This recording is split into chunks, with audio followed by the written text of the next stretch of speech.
মৰমৰ ছাত্ৰ ছাত্ৰীসকল, আজি আকৌ তোমালোকৰ বাবে লৈ আহিছোঁ আপোন পাঠৰ পাঠ 14 সাহসী পক্ষীৰ প্ৰশ্নোত্তৰখিনি।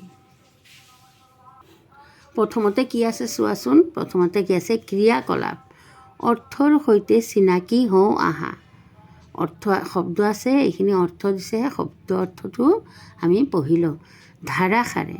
ধাৰাসাৰে মানে নেৰা নেপেৰাকৈ একেৰাহে মানে বন্ধ নোহোৱাকৈ একেৰাহে দি আছে। যেনেকৈ প্ৰবল, প্ৰবল মানে তীব্ৰ প্ৰচণ্ড। বাঢ়নি পানী, বাঢ়নি পানী মানে বানপানী। ভেটি, ভেটি মানে ঢাপ। ঘৰ সাজিবলৈ সজা ওখ ঢাপ। এআঁঠু, এআঁঠু মানে এক আঁঠুৰ জোখ। হুমকি, হুমকি ভয় দেখুৱাই পৰা গালি। ধমকি, দাবী। হুলস্থুল, হুলস্থুল মানে চিঞৰ বাখৰ। সচকিত, সচকিত মানে চমকিত। সি চক খাই উঠিছে, যি চক খাই উঠিছে।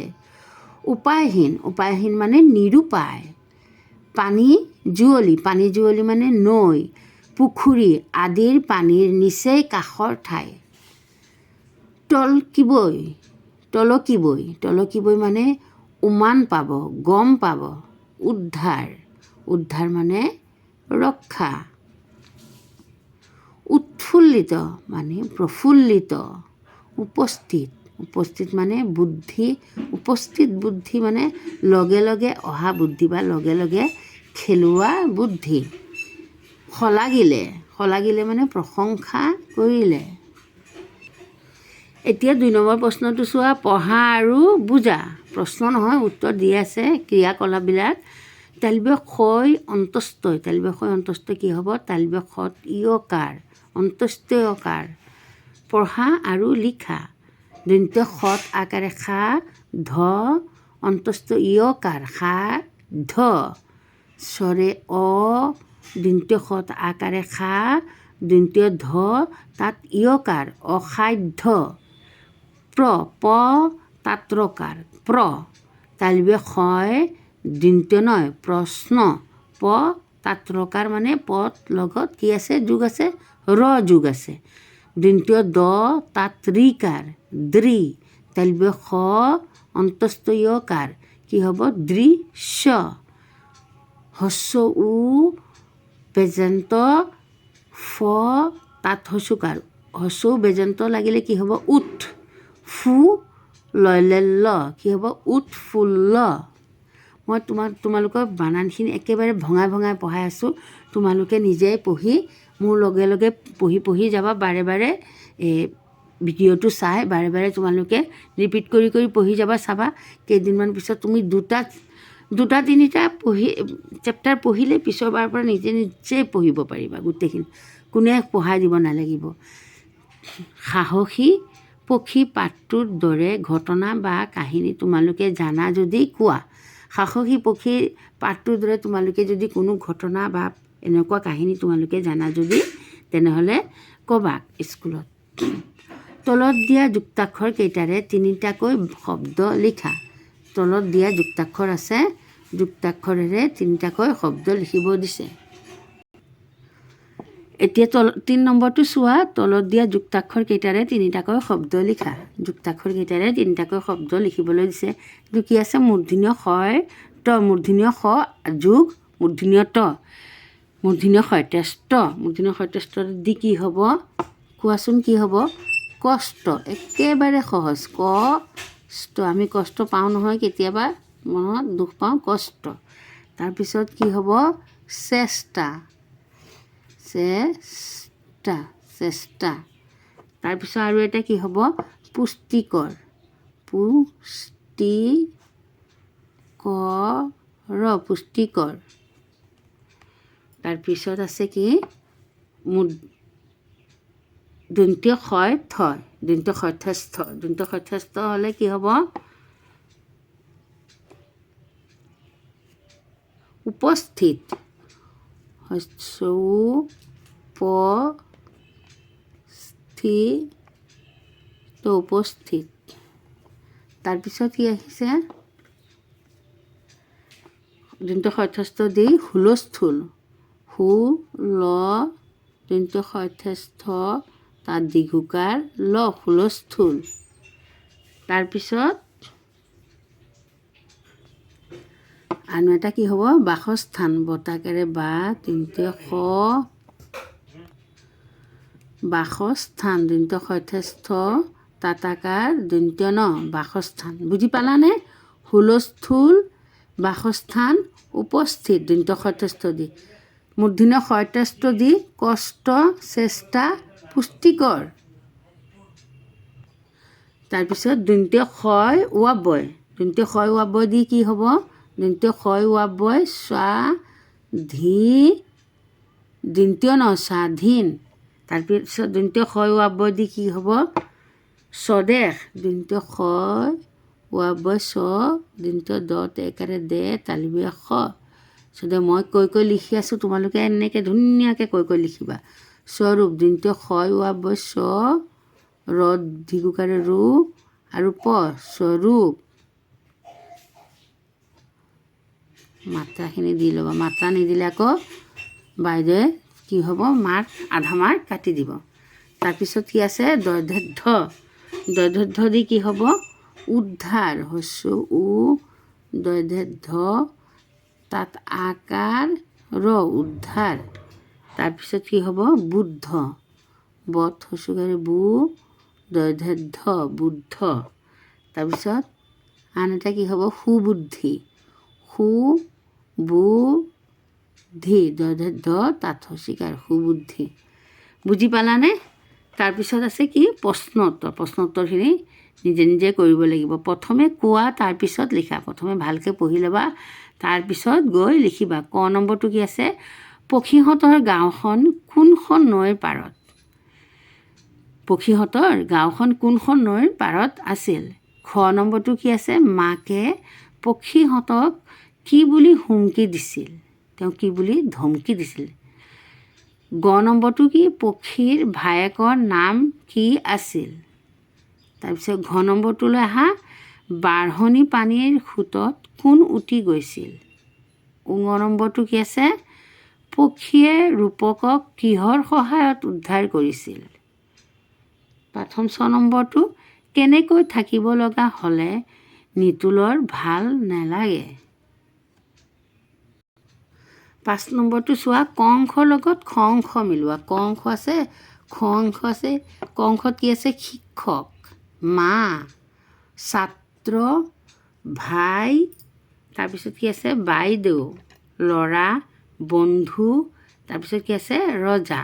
আৰু খ অংশত কি আছে চোৱা ছোৱালী, ভিনীহী, শিক্ষয়িত্ৰী, বান্ধৱী, ৰাণী, ছাত্ৰী, ভনী আৰু দেউতা। মানে তোমালোকে বুজিছানে লিংগ পুলিংগ আৰু স্ত্ৰীলিংগ। পুলিংগ হ'লে কি কয় স্ত্ৰীলিংগ হ'লে কি কয় সেইটো মিলাব দিছে। শিক্ষক, শিক্ষক মানে কি হয় পুলিংগ। তে স্ত্ৰীলিংগ হ'বলৈ হ'লে কি ক'ব বাইদেউহঁতক কি কয় স্ত্ৰীলিংগহঁতক কি কয় শিক্ষয়িত্ৰী, তাৰমানে শিক্ষক। তাৰপিছত কি হ'ব শিক্ষয়িত্ৰী, ৰ'বা মই এয়া শিক্ষক কি হ'ব শিক্ষয়িত্ৰী। এতিয়া মা, মা তাৰপিছত কি ক'ব মা, দেউতা, দেউতা।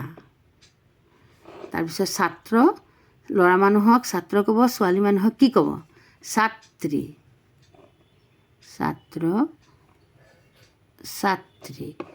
ভাই কি ক'ব ভাই, ভনী। তাৰপিছত বাইদেউ, বাইদেউ হ'লে কি ক'ব দাদাহঁতক বাইদেউ। তাৰপিছত বাইদেউৰ হাজবেণ্ডক কি ক'ব ভিনীহী। ল'ৰা, ছোৱালী, বন্ধু, বান্ধৱী। ৰজা কি হ'ব ৰজা, স্ত্ৰীলিংগ হ'লে ৰাণী। মানে এইখিনি তোমালোকে পুলিংগ দিছে, এইখিনি স্ত্ৰীলিংগ দিছে, পুলিংগ স্ত্ৰীলিংগ মিলাবলৈ দিছে। খালী মা দিছে স্ত্ৰীলিংগ আৰু এইপিনে দেউতা এইপিনে পুলিংগ দিছে। পুলিংগ আৰু স্ত্ৰীলিংগৰ লগত মিলাবলৈ দিছে। এইখিনি আৰু একো নহয়।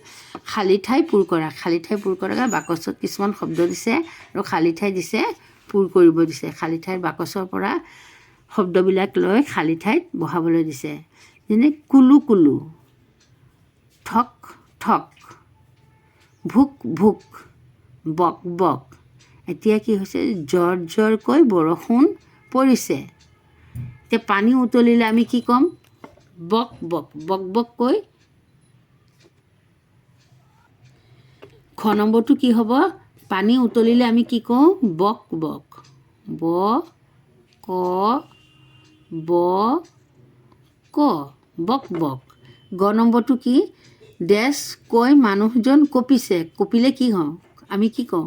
ঠক ঠককৈ মানুহজন কঁপিছে। ঠক, মূৰ্ধন্য ঠ আৰু ক, ঠক ঠক, মূৰ্ধন্য ঠ ক ঠক, মূৰ্ধন্য ঠ ক ঠক, ঠক ঠককৈ মানুহজন কঁপিছে। ঘ নম্বৰটো চোৱা। ঘ নম্বৰটো কি? ডেছ কৈ নৈখন বৈ গৈছে। কি হ'ব? কি আছে?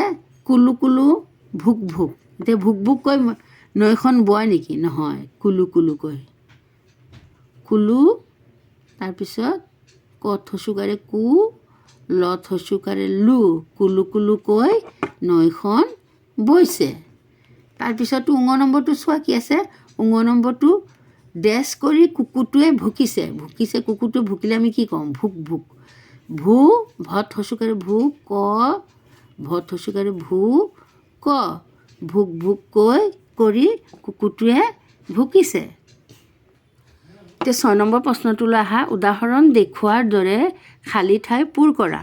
ক দি আছে, ক এটা উদাহৰণত দেখা দিছে, সেইখিনি আমাক কৰিবলৈ দিছে। এতিয়া মই কৰি দিছোঁ তোমালোকক, তোমালোকে বহীটোত টুকি ল'বা, নহ'লে কিতাপতে এনেকৈ টুকি ল'বা। ক, কল, ক ম লতাকাৰে লা, কমলা, ক ল গ দ্বিতীয় ছ, কলগছ। ক ল প মূৰ্ধন্য ত থচুকাৰে টু, ৱাবতা আকাৰে আ, কলপটুৱা। গ দি কি হ'ব? গ দ্বিতীয় ছ, গছ। গ ৰ ম, গৰম। মানে প্ৰথমটো কি হ'ব? দুটা আখৰ দি শব্দ হ'ব, তাৰপিছত তিনিটা আখৰ দি, তাৰপিছত চাৰিটা, তাৰপিছত এইখিনি 5টা আখৰ দি বনাব দিছে। এনেকুৱাকৈ লাইনকৈ মই যিটো লিখি দিছোঁ সেইটো নিলিখিলে, তোমালোকে যদি নিজে পাৰা তেনেহ'লে নিজে লিখিবা আৰু ভাল। তেতিয়া কি হ'ব? তোমালোকৰ শব্দ ভাণ্ডাৰ আৰু বেছি হৈ থাকিব, শব্দবিলাক জানিব পাৰিবা আৰু ভাল, আৰু মানে নতুন নতুন শব্দবিলাক তোমালোকৰ মনলৈ আহি থাকিব। গ দ্বিতীয় ছ, গছ। তাৰপিছত তিনিটা আখৰ দি কি হ'ব? গ ৰ ম, গৰম। তাৰপিছত কি হ'ব? গ ৰ খ দীৰ্ঘিকাৰে খি, অন্তস্থ আকাৰে আ, গৰখীয়া।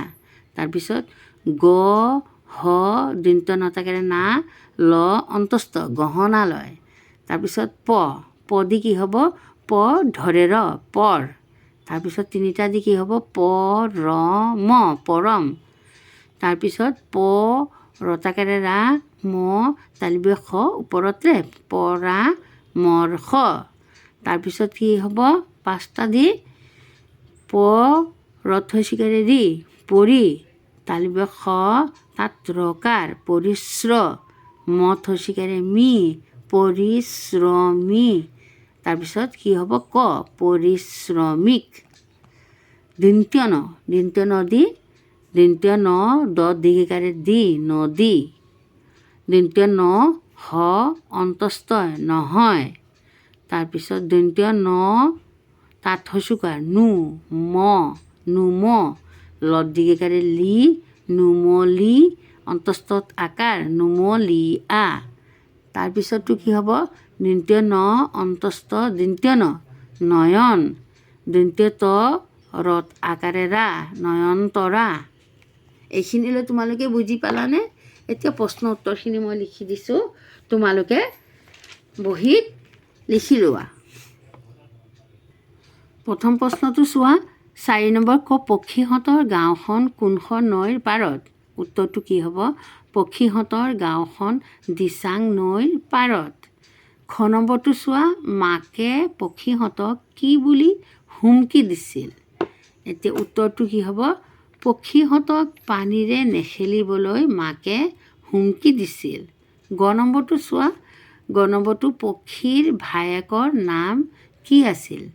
উত্তৰটো কি হ'ব? পক্ষীৰ ভায়েকৰ নাম নিতুল আছিল। ঘ নম্বৰটো চোৱা, বাঢ়নী পানীৰ সোঁতত কোন উটি গৈছিল? উত্তৰটো কি হ'ব? পক্ষীৰ লগৰীয়া দীপকৰ ভায়েক ৰূপক বাঢ়নী পানীৰ সোঁতত উটি গৈছিল। ঙ নম্বৰটো চোৱা, পক্ষী ৰূপকক কিহৰ সহায়ত উদ্ধাৰ কৰিছিল? কিহৰ সহায়ত উদ্ধাৰ কৰিছিল? পক্ষীয়ে ৰূপকক কলডালৰ সহায়ত উদ্ধাৰ কৰিছিল। প্ৰথম 6 নম্বৰটো চোৱা, কেনেকৈ থাকিব লগা হ'লে নিতুলে ভাল নাপায়? কেনেকৈ থাকিব লগা হ'লে নিতুলে ভাল নাপায়? উত্তৰটো কি হ'ব? ওখ ওখ চাং সাজি ঘৰৰ ভিতৰতে সোমাই থাকিবলৈ নিতুলে ভাল নাপায়। ওখ ওখ এতিয়া বানপানী আহিলে ওখ ওখ চাং সাজি ঘৰৰ ভিতৰতে সোমাই থাকিবলগীয়া হয়, সেইটো নিতুলে কি কৰে? ভাল নাপায়। প্ৰশ্ন উত্তৰখিনি বুজি পালানে? মই বুজোৱাখিনি যদি তোমালোকে বুজি পোৱা, যদি তোমালোকে অকণো তাৰ পৰা কিবা শিকিছা, তেনেহ'লে তোমালোকে মোৰ চেনেলটো লাইক কৰিবা, শ্বেয়াৰ কৰিবা আৰু বেল আইকনটো টিপি দিবা, ছাবস্ক্ৰাইব কৰিবা, যাতে মই তোমালোকক আৰু বেছিকৈ আগুৱাই লৈ যাবলৈ তোমালোকক মই অলপ অকণো হ'লেও সহায় কৰিব পাৰোঁ। এতিয়ালৈ ইমানে। Bye bye. ভালকৈ থাকিবা। আজি শুভ দশমীৰ তোমালোকক বহুত শুভেচ্ছা মোৰ পৰা থাকি গ'ল। Bye bye.